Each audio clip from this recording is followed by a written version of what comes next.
A política real depende da capacidade de explorar todas as opções disponíveis sem a restrição da ideologia.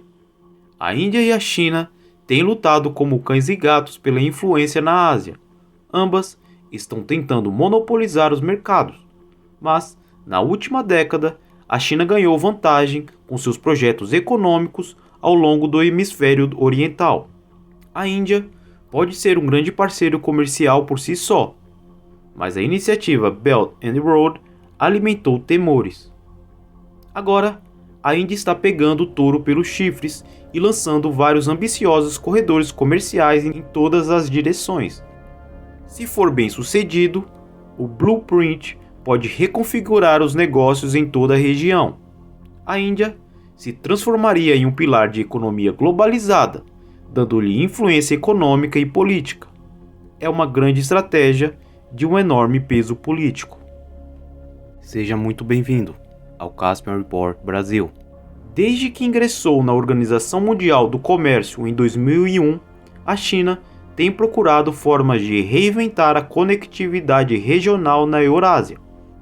O exemplo mais conhecido dessa política é a iniciativa Belt and Road, que contém dois componentes: o corredor terrestre, que consiste em um aglomerado de infraestruturas férreas, e a infraestrutura rodoviária chinesa, que se estende do oeste da Ásia Central até a Europa.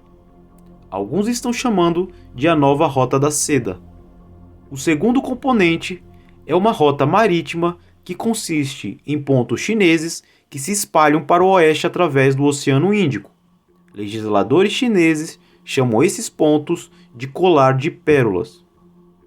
Projetos de conectividade são, muitas vezes, vistos como ferramentas para exercer influência. É por isso que a iniciativa Belt and Road contorna a Índia como meio de marginalizar a competição. Na verdade, alguns projetos como a rodovia Karakorum, o Porto de Gwadar e o corredor econômico China-Paquistão imediatamente relegam a Índia de entrar nos mercados da Ásia Central. É justo dizer que a iniciativa Belt and Road fortalece Pequim, enquanto mina os domínios de Nova Delhi sobre seus vizinhos. Os novos portos, rodovias e ferrovias poderiam um dia ajudar a China no caso de um conflito militar. E, ao olhar para o mapa, não é difícil imaginar que a Índia está sendo rodeada pela China. Isso é inaceitável. A resposta da Índia foi o Corredor Internacional de Transporte Norte-Sul. Assinado pela primeira vez em setembro de 2000, o corredor procura desenvolver a conectividade para alcançar o mercado europeu. Começando em Mumbai, uma rota multimodular ligaria com o porto iraniano em Bandar Abbas. De lá, a infraestrutura ferroviária se conectaria a Baku, no Azerbaijão, e depois para Astrakhan, na Rússia. O corredor iria ainda mais longe para Moscou e finalmente repousar em São Petersburgo. Com um comprimento de 7.200 km, o corredor de transporte norte-sul iria parar em vários centros, criando cadeias de valor no processo. Só para esclarecimento, as cadeias de valor são corredores comerciais onde grandes investimentos em infraestrutura estão acoplados com uma base industrial. Então, uma rota que vai de ponto A ao ponto B de forma constante desenvolve centros adicionais dentro desses dois pontos, criando um cinturão dinâmico de fabricação que se estende a nações e regiões. Em 2014, foi realizada uma pesquisa que revelou que o corredor de transporte norte-sul é 40% mais rápido e 30% mais barato que a rota tradicional marítima, que passa pelo Canal de Suez e pelo Mar Mediterrâneo. A distância entre Mumbai e Moscou seria reduzida de 16.000 km para 7.000 km. Tudo sobre o corredor de transporte norte-sul é revolucionário em termos de comércio internacional. O problema, no entanto, é o Irã. Ser um país montanhoso significa que os iranianos estão atrasados na infraestrutura ferroviária e ainda há lugares que precisam de revisão. Isso não seria um problema se não fosse o Irã, que está sob sanções internacionais. tornando colaborações econômicas difíceis e arriscadas. A Índia passou 2 décadas ajustando os aspectos técnicos do corredor, mas não fez progresso de maneira alguma. Enquanto o Irã for assolado por sanções, o corredor de transporte norte-sul permanecerá um empreendimento questionável. Em 2014, a Índia surgiu com um modelo político mais modesto chamado Neighborhood First, ou Primeiro a Vizinhança. O objetivo era resolver as diferenças da Índia com seus vizinhos menores, restringindo assim a influência da China na região. Nova Delhi abriu seu talão de cheques e estendeu generosas linhas de crédito, contratos comerciais e ajuda externa. O Butão, por exemplo, recebeu cerca de 350 milhões de dólares em ajuda externa em 2019. Houve algum sucesso na fase inicial do programa, mas esses avanços foram revertidos ao longo dos anos. As Maldivas, Sri Lanka, Nepal e Bangladesh, de fato, se aproximaram da China. Ironicamente, o Afeganistão era a única história verdadeira de sucesso na política de primeira vizinhança, mas cada grama de influência indiana dissolveu quando o Talibã assumiu. A falta de sucesso obrigou a Índia a assumir uma nova estratégia, e em 2017, dessa vez em parceria com o Japão. O projeto apelidado de Corredor de Crescimento Ásia-África foi ideia dos primeiros ministros Narendra Modi e Shinzo Abe. A ideia era ligar a Índia à África por meio de novas rotas marítimas. A Índia tem fortes laços com o sudeste da África, por meio do comércio e da diáspora. E Modi visitou quase todos os países africanos durante sua carreira política. Então, o plano fazia sentido e serviu como motivo estratégico. No entanto, o Corredor de Crescimento Ásia-África foi projetado como um processo de base para o topo. Seu projeto não tinha planos concretos de implementação. Até os nomes das nações africanas que deveriam participar deste corredor nunca foram divulgados. A partir de 2021, não houve nenhum progresso em relação ao corredor. Na verdade, a impressionante falta de progresso levou muitos a acreditar que todo o projeto foi apenas uma jogada para reforçar as relações da Índia e Japão no nível político.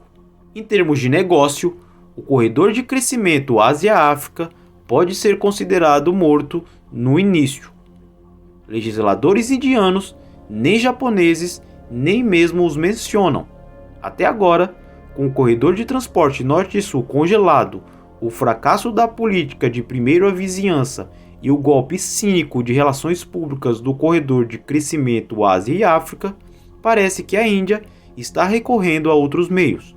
O cinturão comercial mais recente da Índia está mirando para a Europa e parece ser mais praticável do que os programas anteriores. Cunhada como a Rota Árabe Mediterrâneo, o projeto visa conectar a Índia a mercados europeus através de estradas e infraestruturas ferroviárias já existentes no Oriente Médio.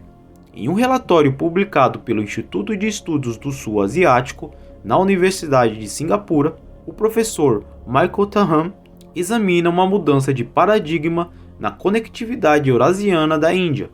Era um plano impensável há apenas alguns anos. A virada do jogo é a recente normalização de Israel com seus vizinhos árabes. A conexão ferroviária está sendo estabelecida em um ritmo rápido, saindo dos portos no Emirados Árabes Unidos para a Arábia Saudita e Jordânia e de lá para a cidade portuária israelense de Haifa.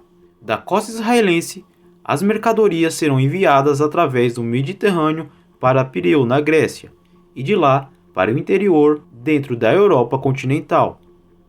O objetivo da Índia é explorar esse corredor emergente e desenvolver um arco de comércio, estendendo-se da Índia aos Emirados Árabes Unidos, Arábia Saudita, Jordânia, Israel, Grécia, todos os caminhos para a Alemanha.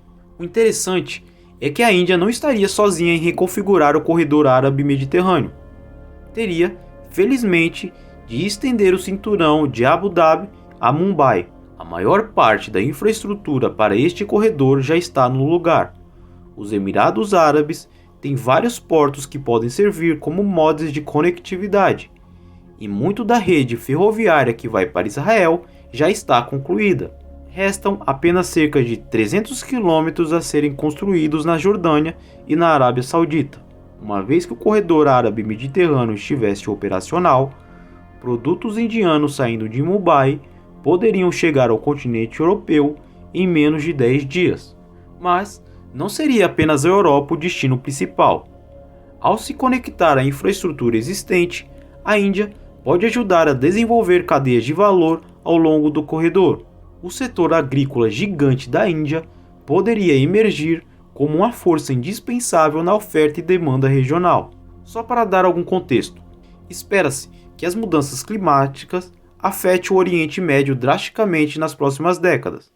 A região está esquentando 2 vezes mais que a média global. Em 2050, haverá prolongados períodos de calor, enquanto a desertificação vai acelerar as secas e que, por consequência, durarão mais. Comida e água vão se tornar mercadorias preciosas e escassas. Sendo a Índia o quarto maior produtor agrícola, poderia se tornar a cesta de alimentos do Oriente Médio. A Índia deve investir aproximadamente 7 bilhões de dólares na criação de novos megaparques de alimentação e está trabalhando em conjunto com Israel para melhorar a agricultura. A Índia também assinou uma ampla parceria estratégica com os Emirados Árabes, que promete impulsionar o comércio bilateral em 60% e novos investimentos em infraestrutura no valor de até 75 bilhões de dólares. Essa é uma quantia gigantesca. Entretanto, empresas sediadas nos Emirados Árabes estão construindo e adquirindo novos portos dentro dos parâmetros do Oceano Índico.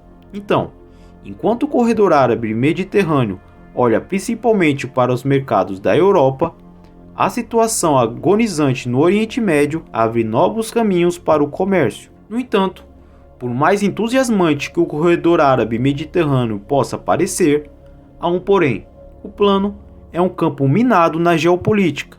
Negociar com a Arábia Saudita e Israel prejudicaria as relações com o Irã e colocaria a Índia em uma posição de poder no Oriente Médio. Seria como colocar o gato entre os pombos. Além disso, o porto grego de Pireu é propriedade da COSCO Shipping, que é um conglomerado estatal chinês.